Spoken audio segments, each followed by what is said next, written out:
Morning good mga katoto, mga karancho, mga kachokaran, mga textmate partners. Medyo makulimlim ang lagay ng ating panahon at tila nagbabadya ng maaring pagbuhos ng ulan sa maghapon. Kaya sa tuwin ay palagi na ipaalala natin ang paglalaan po ng ibayong pag-iingat sa ating mga sarili. Muli po inagaanyay, medyo papasadasan natin ng konting kabilisan yung ating intro. Sapagkat maya-maya po meron tayong guest ngayong araw na ito para pag-usapan po yung vaccination rollout na isinasagawa po sa lungsod ng Lucena. At mamaya din ho natin formally ipapakilala yung ating panauhin na siyang authority pagdating ho sa usapin ng mga bakuna sa lungsod ng Lucena. Sapat nga ba o sadyang kulang na kulang pa? Okay? Ito po muli ang inyong gwapong kaibigan na si Arnel Avila. Nag-aanyaya, samahan nyo kami sa kabuuan. Unahin ko muna yung ating morning prayer at pagkatapos local news. And then we will go with our interview later. Okay? So medyo unahin ko na muna ha. Baka mapaagap ng 3 minuto yung ating opening prayer. Okay? So please, sa mga nakikinig po sa atin ngayon, at nanonood sa TV, nakasubaybay sa Facebook Live, please join me as I pray. Magandang umaga po aming Panginoong Diyos. Salamat po sa iyo sa araw na ito, sa mga oras na ito, at sa pagmulat po ng aming mga mata, ay naghudyat po muli ito ng panibagong pag-asa para sa amin. Lilipas po ang maghapon, dadako po kami kung saang lugar. Sana po gabayan ninyo kami at mailigtas ninyo kami sa anumang uri ng kapahamakan. Panginoon naming Diyos, amang nasa langit, maaaring sa mga oras na ito ay nagtataglay po kami ng mga karamdaman o suliranin sa aming mga buhay. Sana po ay hipuin ninyo kami at maibsanawa ang mga nararamdaman naming ito. Gayon din po naman ay patuloy din po naming hinihiling at itinataas sa iyo ang katuparan po ng aming mga kahilingan. Turuan niyo po kami na maging magaling pa sa aming propesyon at sa aming paghahanap buhay, subalit ang higit sa lahat, mas turuan niyo po kami na kami ay maging mabuti. Ang lahat ng ito'y samot dalangin namin sa pangalan po ng iyong anak na si Jesus. Amen. Okay, sige, tuloy-tuloy na tayo mga katoto. Unahin muna nating ilahad itong ilang hanay ng ating mga lokal na mga pagbabalita, kinalap sa iba't ibang bahagi ng ating lungsod at paminsan-minsan ay dumadako ng ilang mga balita sa iba't ibang bahagi ng ating lalawigan ng Quezon para higit nating mapalawig ang pagkakaloob natin ng mga balita at impormasyon. Sangguniang Barangay 10, lubos ang naging pasasalamat sa ipinagkaloob na kagamitang pangkalusugan ng Serbisyong Suarez. Alamin natin ang report mula kay EJ Bagnes.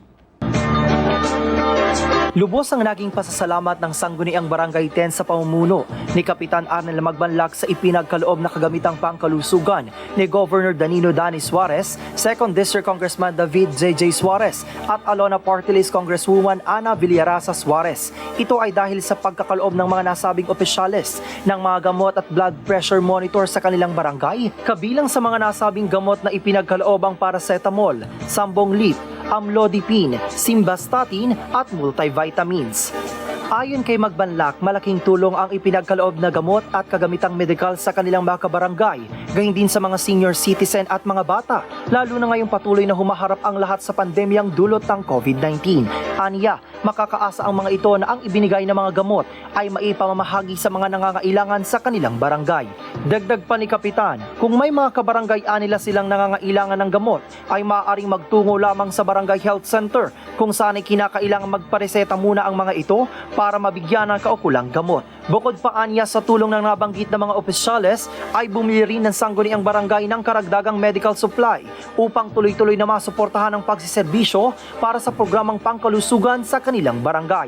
Ipinapaabot naman ng miyembro ng Sangguniang Barangay 10 ang pasasalamat sa ipinagkaloob na tulong na ito ng Serbisyong Suarez. Samantala, ang ginawang pagtulong ng mga opisyales ay bilang pagpapakita lamang ng pagpapahalaga sa serbisyong medikal sa kanilang mga nasasakupan, kung saan isa ito sa kanilang sinumpaang tungkulin bilang mga halal na opisyal.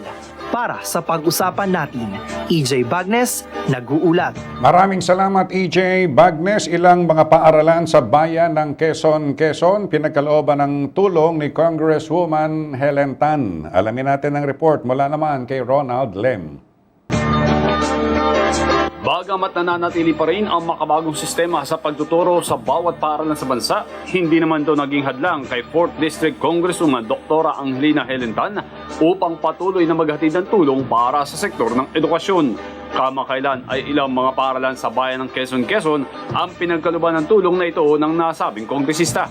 Naghatid ng ilang mga sako ng semento na magagamit naman ito para sa pagsasaayos ng ilang mga pagawain dito ang naturang opisyal. Gayun din, nagbigay rin ng mga handheld radios si Congresswoman Tan na kung saan ay magagamit naman ng kanilang mga security para sa kanilang komunikasyon sa bawat isa. Lubos na pasasalamat naman ang ipinahatid ng mga prinsipal at mga guro ng paaralan na nahatiran ng tulong na ito ng doktorang kongresista. Anila, bagamat hindi pa rin pinapayagan ang pagsasagawa ng face-to-face classes dahilan sa pandemyang nararanasan ngayon, malaking tulong pa rin ang ibinigay sa kanilang ito para sa pagsaayos ng ilang mga bahagi ng kanilang paaralan. Ang pagbibigay na ito na nabanggit na kagamitan ay batay na rin sa kahilingang idinulog ng mga ito sa tanggapan ni Congresswoman Helen Tan. Nagpasalamat naman ang opisina ng doktorang kongresista sa lahat ng mga naging katuwang nitong opisyal ng nasabing bayan upang maihatid ang kahilingan sa bawat paaralan. Isa lamang ang pag-aaloob ng mga kagamitang nabanggit sa mga tulong na inihahatid ni Congresswoman Helen Tan para sa sektor ng edukasyon. Bukod pa rin dito ang pag-aaloob ng mga bond papers, printers at marami pang iba na sadya namang kailangan ng mga guro sa bawat paaralan sa Quezon.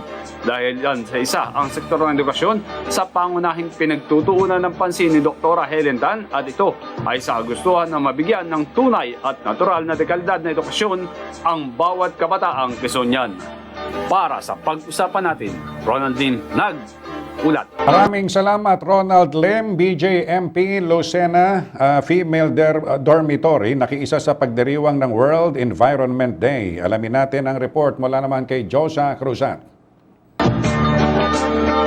Nakiisa ang BJMP Lucena Female Dormitory sa pagdiriwang ng World Environment Day na siyang pinasilidad ng Quezon Province Environment and Natural Resources Office at LGBTQI Quezon Province Pride.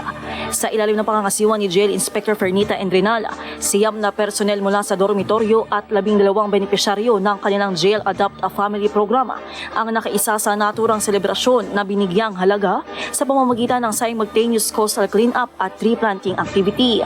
Sa naganap na aktibidad ay nagtungo ang mga nakilahok sa barangay Talaw-Talaw na kung saan ay 100 mangrove trees ang kanilang naitanim bilang bahagi ng layunin na makapaglaan ng karagdagang proteksyon sa barangay sa oras na magkaroon ng malakas na pag-ulan na nagdudulot ng pagbaha. Sa kabilang banda ay 7 sako naman ng mga basura ang nakolekta sa nasabing lugar. Ang aktibidad na ito ay isang joint activity ng mga nabanggit na tanggapan bilang pakikiisa sa World Environment Day na siyang ipinagdiriwang tuwing 5 ng Hunyo kada taon. Samantala, maliban naman sa makakalikasan na gawain ay nagsagawa rin ang pamunuan ng piitan ng pamamahagi ng food pack sa ilang mga benepisyaryo ng Jail Adopt a Family program na siyang mga nakiisa sa aktibidad. Ang simultaneous activity din na ito ay bilang pakikibahagi rin ng BJMP Lucena Female Dormitory sa ika-10 taong selebrasyon ng Community Relations Service Month na may temang Celebrating a Decade of Stronger Community Ties. Para sa pag-usapan natin, Josa Cruzat, nag-uulat. Maraming salamat Josa Cruzat. Soroptimist International Philippines Region Awarding matagumpay na idinaos. Alamin natin ang detalye ng report mula naman kay Christine Monferro. Idinaos kamakailan ng Soroptimist International Philippines Region sa ika-28 Mid-Biennial Conference kung saan dinaluhan ito ng 76 na Soroptimist Club sa Pilipinas na may humigit kumulang na 2,950 miyembro. Sa nasabing aktibidad, muling binigyang diin ang mga programa, proyekto at gawain tungkol sa kapakanan ng mga kababaihan sa pagbuo at pagtahak ng kanilang mga pangarap kung saan taglay ng Soroptimist Best for Women ay Investing in Dreams. Pinangaralan naman sa nasabing conference ang Southern Luzon District sa pamumuno ni District Director Mitzi Flores Piad na miyembro rin ng Soroptimist International Lucena. Ginawaran ng nabanggit na distrito ng special recognition dahil sa 100% partisipasyon ng mga club na bumubuo nito sa proyektong Pandemic Challenge na kinabibilangan ng SI Calawag, SI Gumaca, SI Lopez at SI Lucena. Kaugnay nito, nakamit naman ng SI Gumaca ang pwesto bilang 4th runner-up sa nasabing proyekto tungkol sa livelihood development. Habang ang SI Lopez naman ay kinilala dahil sa proyekto ng Membership Pillar, Legacy of Hope and Friendship at si Joyce Barba bilang regional winner sa Live Your Dream Awards. Samantala, buong pagmamalaki naman ng Soroptimis International Lucena President Gloria Potes na ang Soroptimis International Lucena ay isa sa 10 clubs na ginawaran ng Governor Annual Award.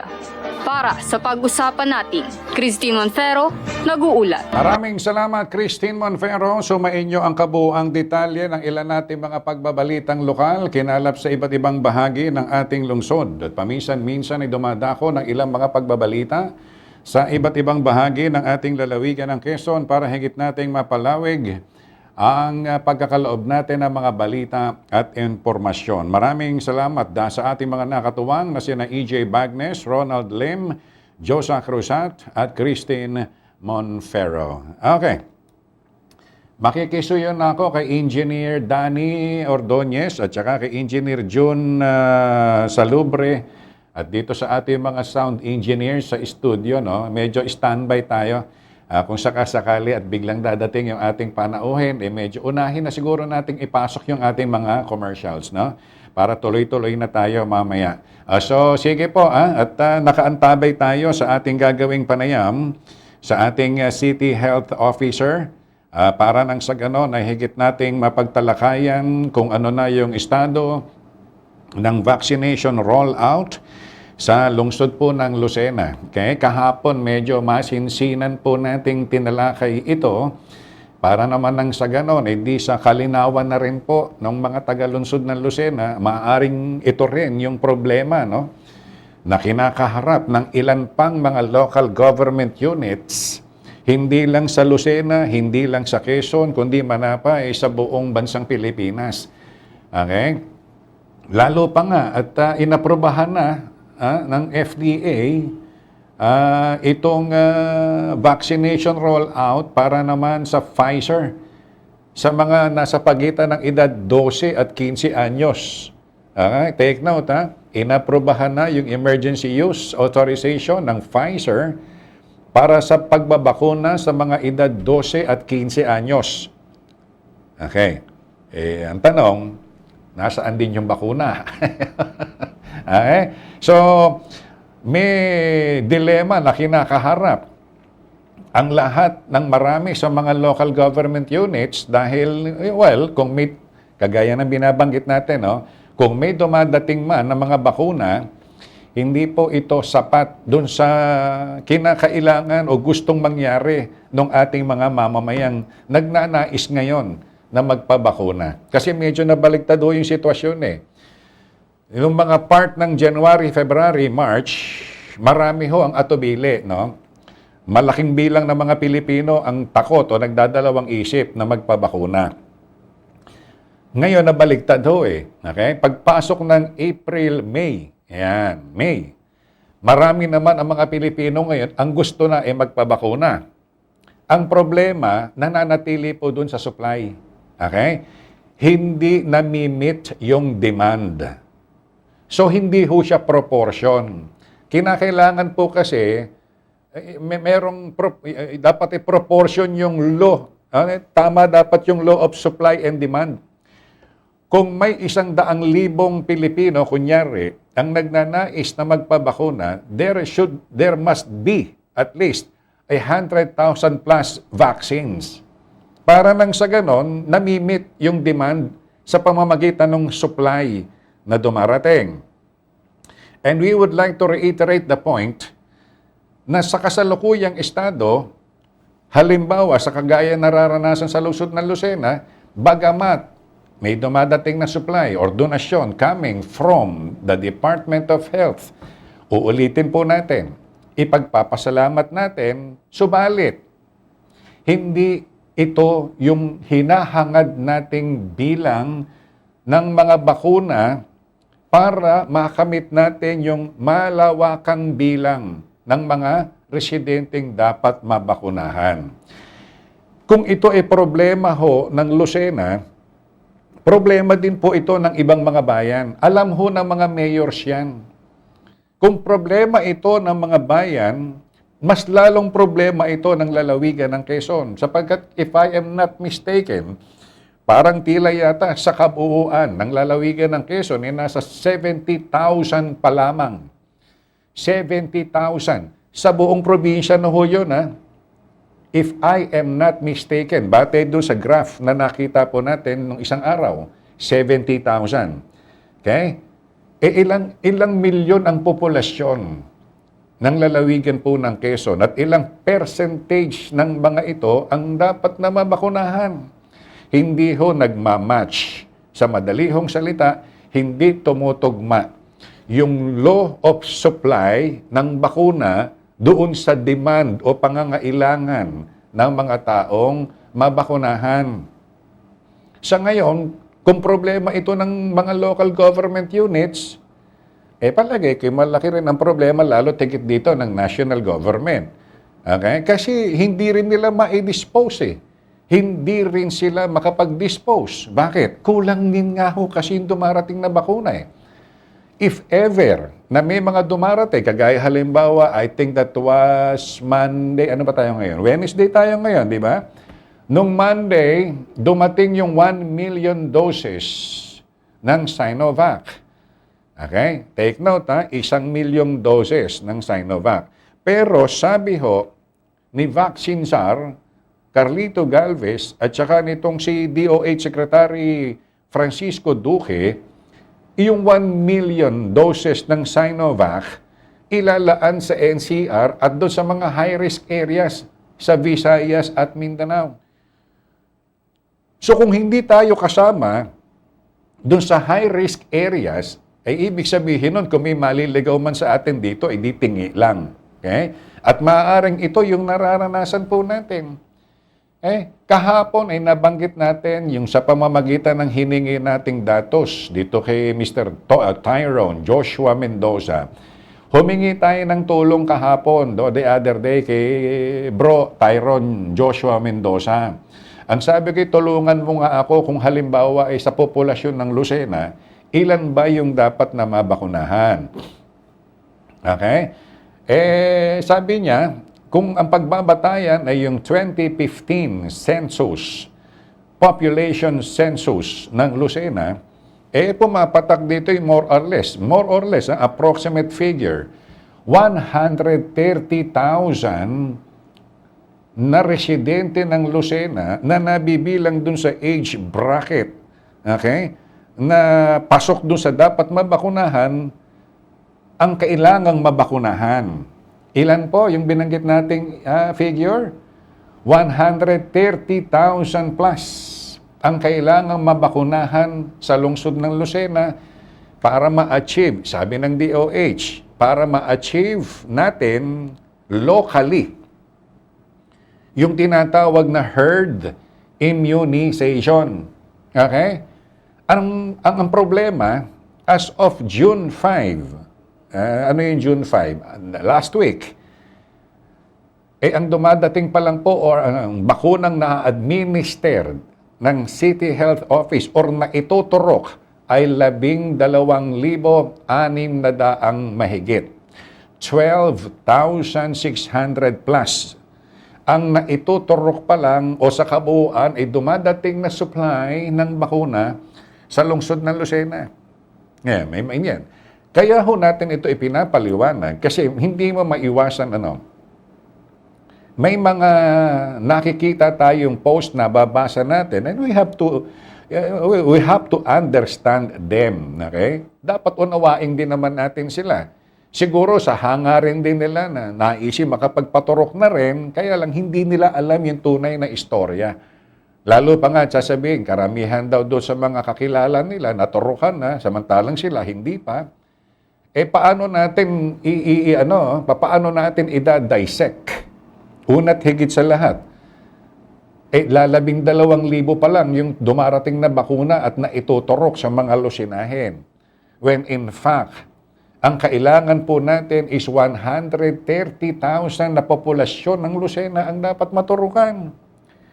Kung ang dumarating po sa atin, sana kuha kayo ng kapirasong papel, no? Hindi kasi ako marunong sa mathematics, hindi ako magaling sa mathematics, no? Kung halimbawa, sinasabi doon sa 70% na dapat ma-achieve yung herd immunization, ay di 136,000 lusinahin ang dapat mabakunahan. 2 doses. Ano ibig sabihin ng 2 doses, mga katoto? 2 turok ang kailangan. So, yung 136, ita-times 2 mo. Di ba? Maliwanag po ba? Dadahan-dahanin natin, ha? Sabi po doon sa datos, 136 na lusinahin, 136,000 lusinahin ang dapat maturukan ng bakuna para ma-achieve locally yung 70% herd immunization. Kung 136,000 siya, times 2 mo. Bakit times 2? Sana nasusundan ninyo, ha? Kasi 2 doses, 2 turok ang requirement para maging immune ang natuturukan nito. So kung 136,000, times 2 mo, ilan ngayon? 272,000 doses ang kailangan ng Lucena. Ilan po? 272,000 doses ang kailangan ng Lucena para ma-achieve locally yung tinatawag na herd immunization. Ilan ang dumarating na bakuna pa lang sa lungsod ng Lucena? Ilan? 12,600 plus. Anong ibig sabihin po nito? Tuldok pa lang. Fraction pa lang. Nung kinakailangan nating bilang ng bakuna, ang dapat na dumadating pa lang sa lungsod ng Lucena. Okay? Hindi mo pa ba nasisilayan na Engineer Marjon De Castro na nag-birthday nung Lunes? Wala pa yung okay, sige. Basta tayo magtuloy-tuloy na lang muna dito. Kaya lang sana, no? Naka-caption kasi sa atin ngayon sa Facebook Live, no? Sige, di bale. Hintay-hintayin natin maya-maya. Okay. So, yun ho yung no? Yun yung medyo problemang kinakaharap ngayon. Bakit mga mayors ang namomroblema? Sabihin na natin, isa si Mayor Dondon. Si Mayor Dondon lang ho ba ang namomroblema? Hindi. Lahat ng mga mayors. Mga mayors lang ba namomroblema? Hindi. Lahat ng mga governors. Bakit? Sa kanila kasi hinahanap yung bakuna eh. Okay? Pagkatapos, yun nga, hindi ngayon maiwasan dahil may mga tinatawag na mga A1, A2, A3, A4 priorities, nag-uusbungan ngayon. Yung mga usap na, may palakasan system, okay, depende sa kakilala, hindi eh. Kung sapat baga naman ang bilang ng bakuna ho natin, yun pa naman ipagkakait pa ng mayor, kung sino mang mayor, kung sino mang gobernur. Palagay ko, kung ang tatanungin natin ay mga mayors, kung ang tatanungin natin ay mga governors, walang ibang hangarin ang mga ito. Kung hindi, sige, iturok natin lahat yan, ibigay natin lahat yan para matapos na tayo rito sa lintik na COVID na ito. Okay? Ang problema, wala hong bakuna. Okay. Don't take it literally. May bakuna. Ang problema, kulang na kulang ang dumadating na bakuna. Okay? Kahapon, natalakay din natin. Ang sabi ni Secretary Galvez at Secretary Duque, 10 million doses of vaccines ang ngayong buwan na ito ay darating. Hindi na ho binanggit kung anong brand. Hindi na natin alam kung anong brand. Sinovac ba? AstraZeneca ba? Pfizer ba? Moderna ba? Sputnik ba? Wag na ho nating tanongin. Ang importante, meron daw darating na 10 million doses. Yun nga yung panalangin natin, mga katoto. Sana tayo, outside NCR plus 8, sana mapagtuunan din tayo ng malaking paltak ng distribution ng bakuna ho rito sa atin. And to divide it and distribute it equally from among all local government units. Kasi ang nangyayari, sumisentro doon sa NCR plus 8. Nakakaligtaan ngayon yung mga nasa labas ng NCR plus 8. Bumababa yung NCR plus 8 ang kaso. Tumataas naman ang kaso doon sa mga outside NCR plus 8. Kung i-divide na nga naman natin pare-pareho ito buong region, Luzon, Visayas, Mindanao, di lahat merong turok ng bakuna. Hindi ga.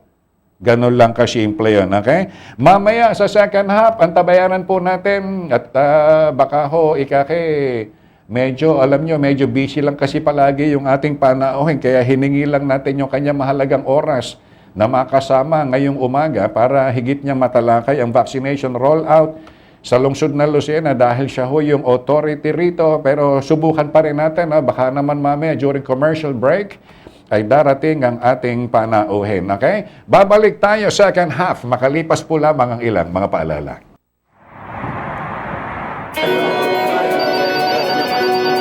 Uy, Ken! Coffee? Thank you, Eric, pero meron na ako nito eh.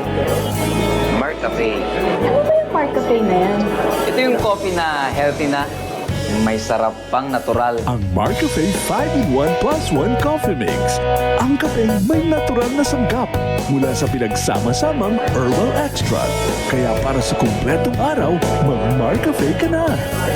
Oh, pagod na kayo, no? Sabi ko naman sa inyo, mag-Mark Cafe na kayo. Iba na yung masustansya na, may sarap pang natural. Mark Cafe, ang sarap ng natural. Niyakap natin ang pagbabago at tinutol ang tanikalang pumigil sa pag-unlad ng Lucena. Sinubukan nating maramdaman ang paglalahad ng mga programa sa malumanay at walang pananakot na pamamaraan. Sama-sama nating ibinangon ang bagong Lucena sa pangungunan ni Mayor Dondon Alcala. Ito na ang tamang panahon para ituloy ang higit na kaunlaran at pagbabago. Kayang-kaya basta't sama-sama. Bangon para sa bagong Lucena. Bagong Lucena. Pilipinas kong mahal, akay ang pananampalataya sa may kapal.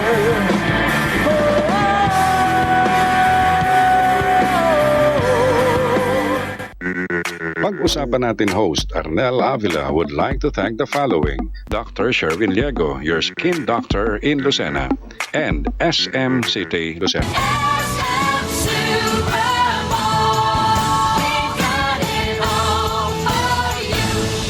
Pag-usapan natin kasama ang inyong kaibigang Arnel Avila. Pag-usapan natin. Second half ng ating programang pag-usapan natin, meron na naman pala kaming na-encounter na technical glitch. Mukhang try kaya natin ng PLDT? Hindi, sige, try natin. Subukan natin. Last ditch effort tayo within the day. Happy birthday muna sa mga sumusunod na nagdaraos ng kanilang birthdays today. Ayan, itong magandang kaibigan natin si Miss Mean Rohel.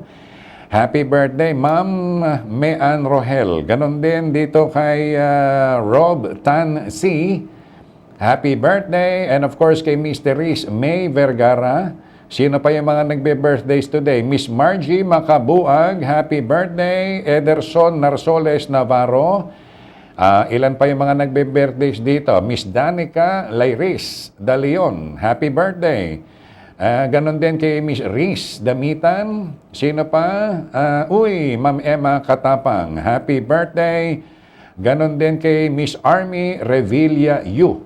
Happy birthday. At doon sa mga nagdaraos pa ng kanilang birthdays today, happy birthday. Teka muna, may isisingit lang ako rito. May nag-remind sa atin, hindi pala tayo nakapagbigay ng COVID-19 update. Pagpasensyahan nyo na. Kasi medyo niratsyado ko yung entrada natin kanina in order to give way for our supposedly a guest for today. Kaya lang, walang ano, no?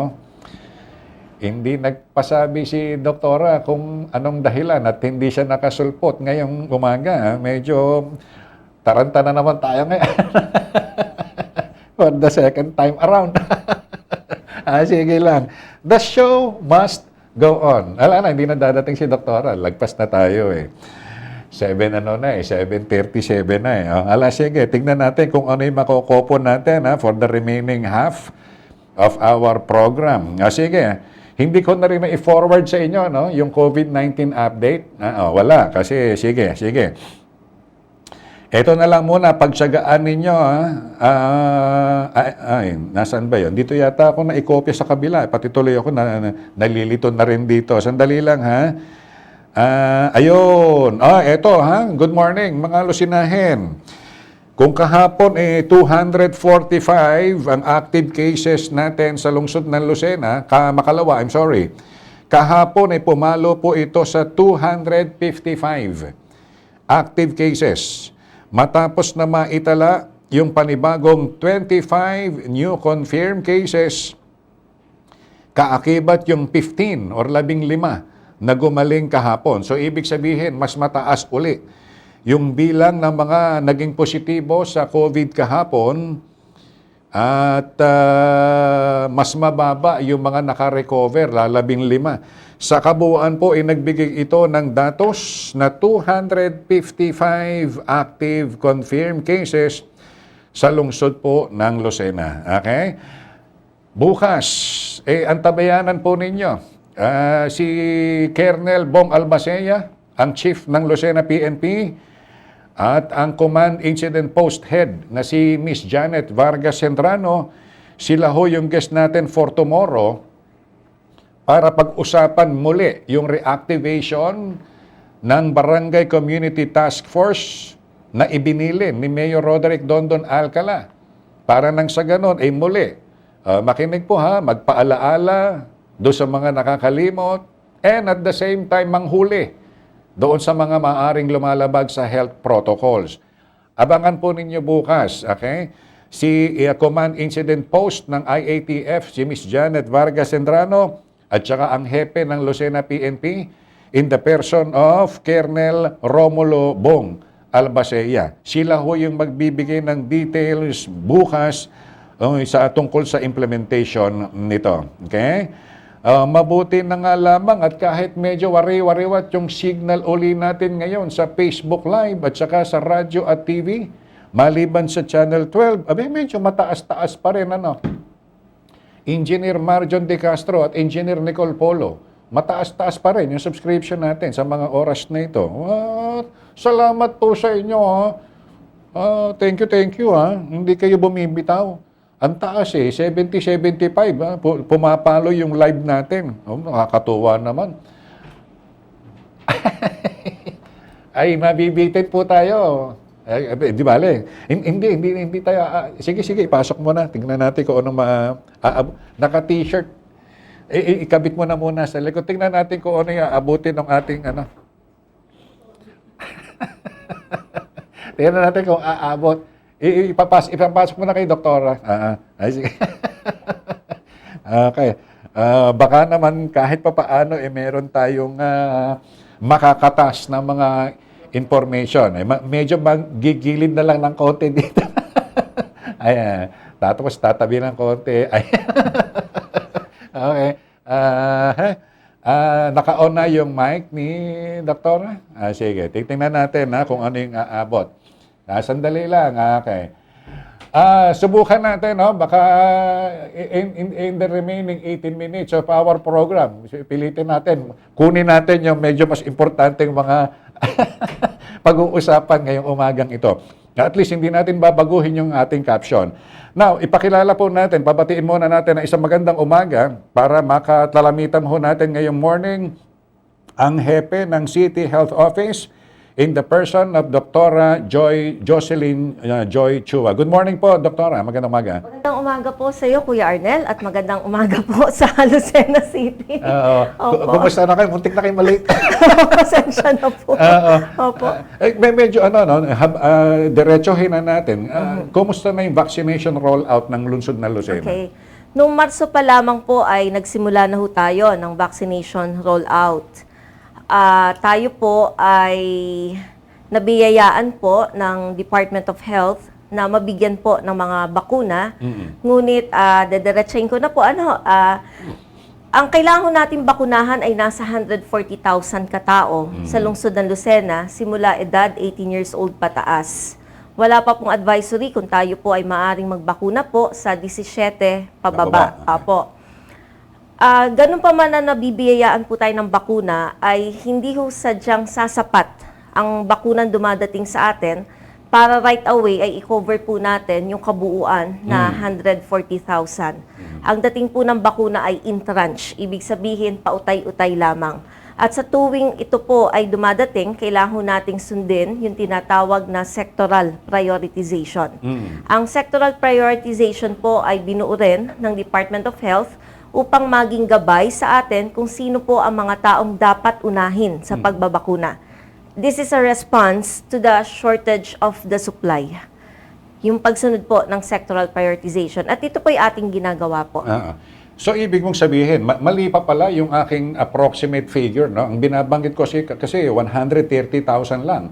Yun pala sa inyong pagtatasa ay 140. 140 po. Maaari pa pong lumampas dahil po may mga bigla na lang hubang sumusulpot na siya pala ay frontliner na galing po sa abroad. May mga biglang umuuwi po, galing pong mga OFW po. So, hindi pa po natin talaga estimadong eksakto po. It's a rough estimate po, yung 140,000. Okay. Medyo sa kasalukuyang estado, sadya namang kulang na kulang. At palagi kayo, malaki ang problema rito ng local government unit. Malaki Kasama po, na malaki yung po. City Health Office. Apo. Kasi hindi maiwasan na dahil sa kakulangan ng supply, may mga nagsasabing may palakasan system daw. Ay, imposible po. May binibigyan daw ng priority, depende sa kakilala. Ay, imposible. Mangyari. Imposible po. Dahil napakahigpit po ng monitoring at sistema po ng Department of Health. Lahat po ng ginagawa po natin ay under the radar of the DOH. At tuwing pagkatapos pong even before vaccination, kami po ay nagbibigay na po ng tinatawag na attestation. Ang attestation po ay listahan ng mga babakunahan pa lamang. Ito po ipinapasa agad namin sa Department of Health. At kapag po sigurado naman ho ako na chinecheck po yan ng Department of Health, kasi kung wala po kaming isasubmit na attestation, hindi po tayo bibigyan ng bakuna. Pagkatapos pa pong ma-submit ang attestation, right after vaccination, automatic po magsasubmit ulit kami ng tinatawag na VIMS bus. Ang VIMS bus po ay isang data system na kung saan naka-input naman lahat po ng nabakunahan na. So meron na kaming sinubmit before vaccination, meron pa din kaming isasubmit after vaccination. At dun po sa VIMS bus ay nakatala po specifically kung anong sektor ang isang tao. Kung siya po ba'y frontliner, kung siya po ba'y senior citizen, o kung siya po ba ay non-senior pero may comorbidity. So nakatala dun pa lang po sa sistemang ginawa po ng Department of Health, napaka-imposible po sa isang local government unit na magpatupad ng tinatawag na yung sinasabi nila at yung kiniklaim nila na meron daw palakasan. That's impossible with the existing system na pinatutupad po ng DOH. At takot na lang po natin, Kuya Arnel, kasi ho ay sa totoo lang ho, napakahirap po na kumuha po ng bakuna. Ito kasi problema naman po ng buong Pilipinas hindi lamang po ng Lucena City. Nagkataon lamang po na napakaganda ho ng mga programa po ng Mayor Alcala sa pagsugpo sa COVID. Kaya tayo po ay never na naisama sa NCR Bubble Plus. Kapag dumating ho kasi ang supply ng bakuna sa Pilipinas, 90%, according po sa National IATF, ay inilalagak po nila NCR Plus 8. NCR Bubble Plus. Ngayon po kasama na ho ang Mindanao at saka Central Visayas So nasa kanila po yung 90% ng allotment. Samantalang, yung 10% na natitira po, yun ho ang pinaghahati-hatian po ng mga lugar na wala po sa NCR Bubble Plus. So tama yung discussion ko pala. Opo. Parang sumasalalay lang tayo sa tingi. Tama po. Pero ako pa rin yung nagpapasalamat po sa DOH kasi kahit tingiman po ito, at least nagsisimula na po tayo. Okay. Merong part ng ating discussion, there will be about 10 million doses that will arrive this June. Sabi po, opo, sabi po. Wala bang balita ang City Health Office mula sa DOH Region 4 na makakabahagi tayo ng malaki rito? Actually, Kuya Arnel, may dumating na 1 million na Sinovac. Kaya lamang po, nung Visayas, ako, Mindanao yun. opo, nung ako'y nakipag-ugnayan at nabanggit ko nga po na mabilis kasi tayo, Kuya Arnel, magbakuna. Halimbawa po, may dumating na 1,000 agad. Yan po ay kaya ho natin ibakuna lang ng 1 araw lang Isang po. araw lang. Opo. So sinabi ko po sa Department of Health na napakabilis ho natin maubos ng bakuna. It's also a way para ho tayo ay mabiyayaan po sana. Yun nga lang po, ang kanila pong sagot ay ito po ay para sa Central Visayas at Mindanao. Yung padating pong 10 milyon ay wala pa rin po tayong certainty kung tayo po ay mabibiyaan. Pero pag paiirali natin ay dasal ay sigurado naman po sana. Opo. Kagaya halimbawa niya, no? Sa ilang text, palitan natin ng text, no? Apo. Parang nabanggit mo sa akin, City Health Office through you, kaya mag-roll out ng 3,000 vaccines Tama a po. day. Tama po. A day. Tama ang po. problema naman, wala nang bakuna. Walang supply. Opo.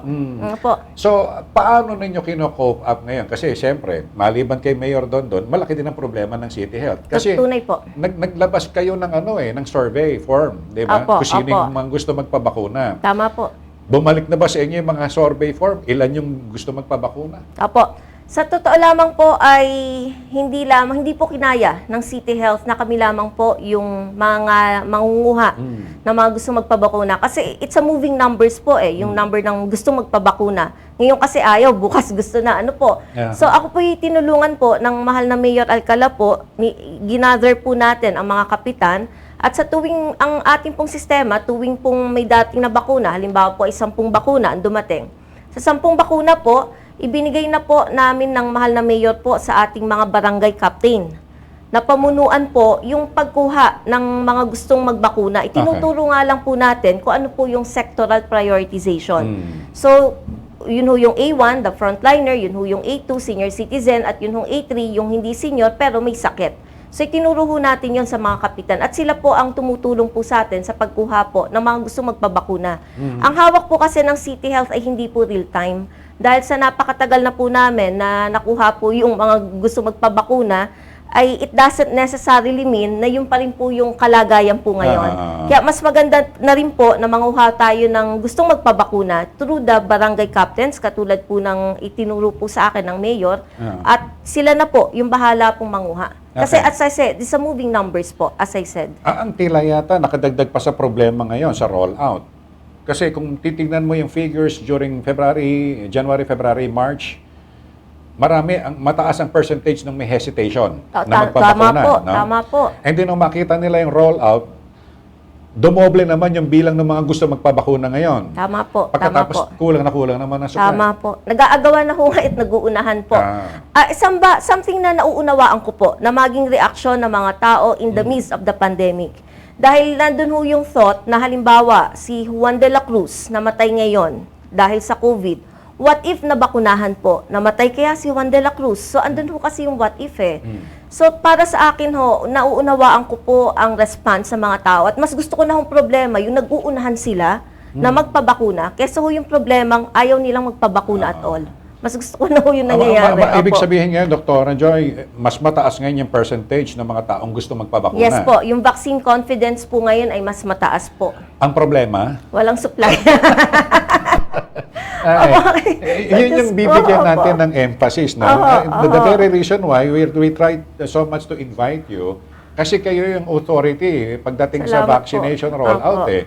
At kayo yung may authority at kapangyarihan na magsabi, marinig ng ating mga viewers, ng ating mga listeners, na sadyang kulang ang bakunang dumarating sa lungsod ng Sadyang Lucena. kulang. Opo. Ito rin ba ang problema ng iba pang mga local government Buong Pilipinas units? po. Buong Pilipinas po. Kasi kahit sa Metro Manila man po, nababalitaan natin sa TV, kaliwat kanan, ay talagang ang balita ay bakuna doon, bakuna dito. Pero including hindi Mayor pa rin Isko Moreno. Oo.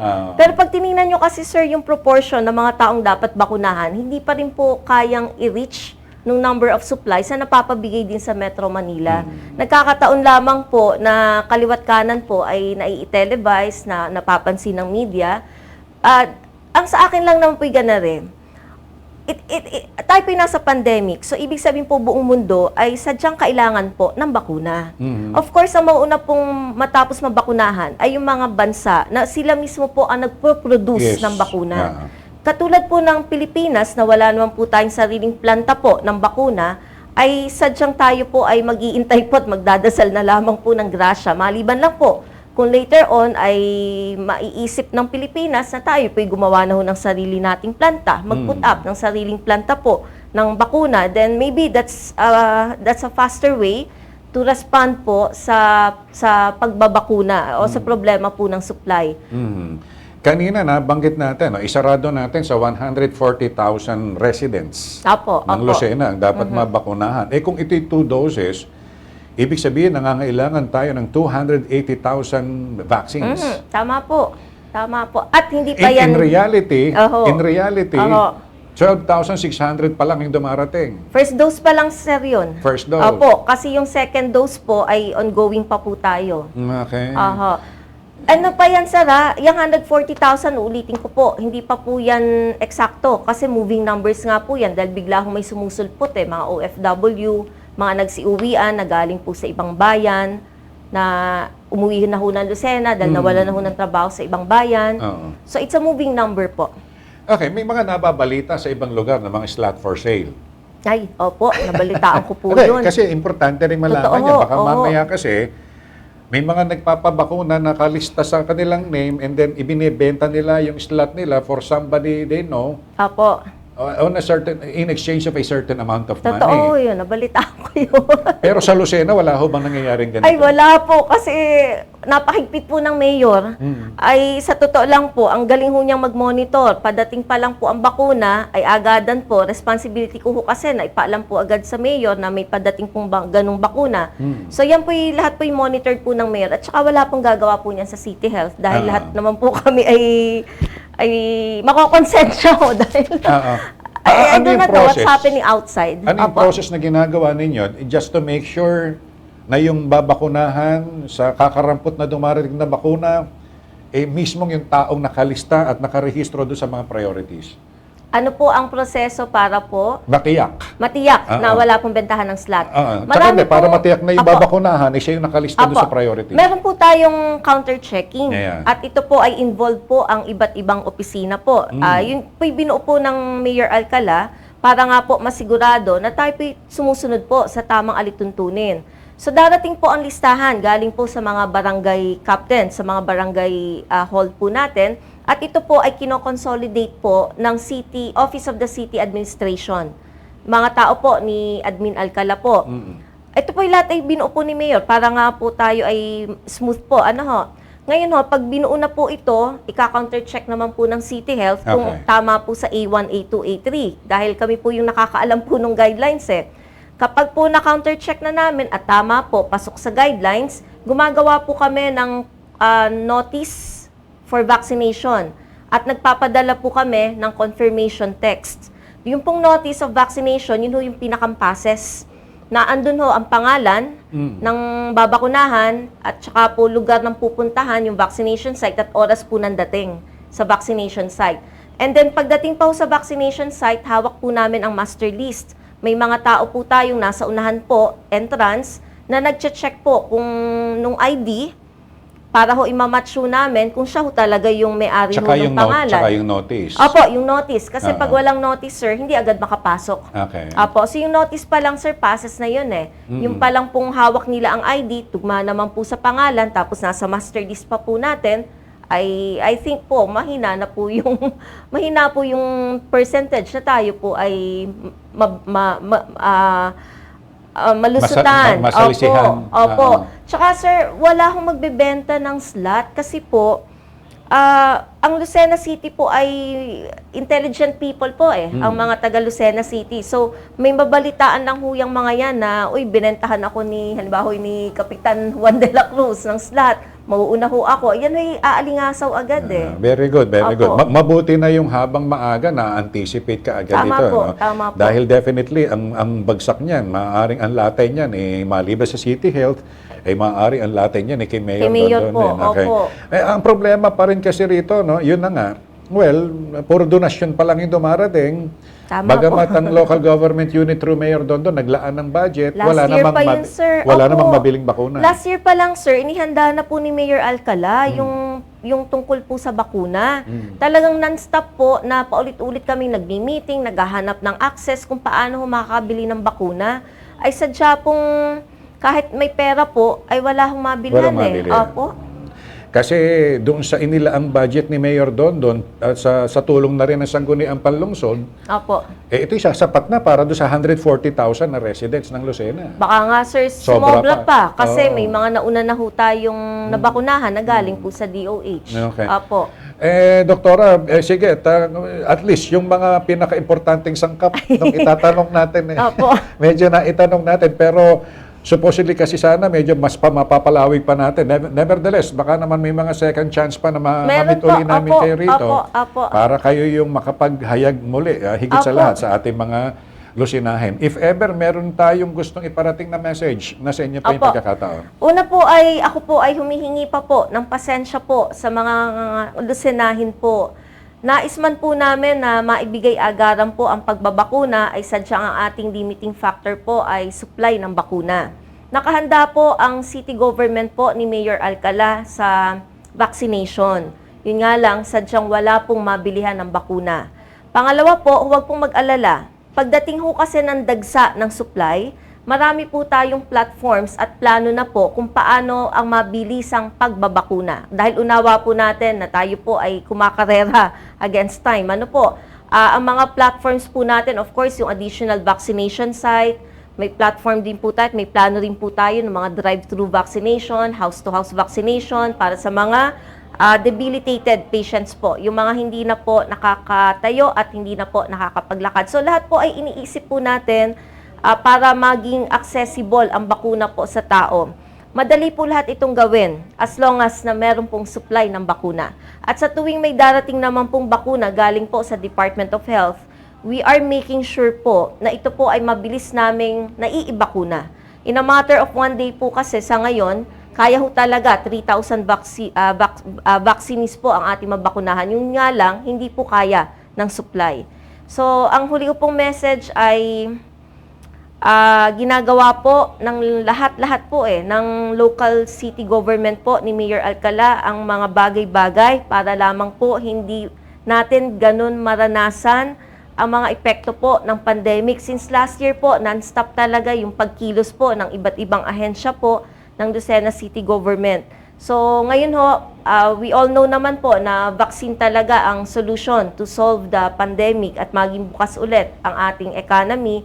Ngunit wala ho tayong pwedeng gawin at best na gawin since kontrolado po ng national government po ang supply ng bakuna, kundi magdasal at humingi po ng favor sa Diyos na tayo po ay mabigyan ho ng supply ng mabilis, which is nangyayari naman po, kahit paunti-unti. I'm very thankful for what we are having. I'm very thankful po kung ano man po ang ating natatanggap. Dahil ito po'y bakuna pa rin po. Okay. So let's pray na lang muna. At sana po magkaroon ng access pa ang Philippine government for more vaccines. Okay. Opo. Thank you so much sa ating naging panauhin ngayong araw na ito ng Wednesday through Dr. Joyce Chua, ang ating City Health Officer. At palagay ko'y mas mainam na narinig natin sa kanya mismo, kulang na kulang ang bakunang dumarating sa lungsod ng Lucena. Okay, with that, tayo ho ay pansamantalang magpapaalam. Babalik na lang tayo bukas with our guests na naipakilala na natin kanina. At maraming salamat po sa inyong ginawang pagsubaybay. Until tomorrow. Ito po ang inyong gwapong kaibigan na si Arnel Avila. Again, always remember that every day may not be good, but there is always something good in every day. Pray, hope, and don't worry. Be a blessing to everyone. Good morning. Pagpalain nawa tayo ng ating pong may kapal.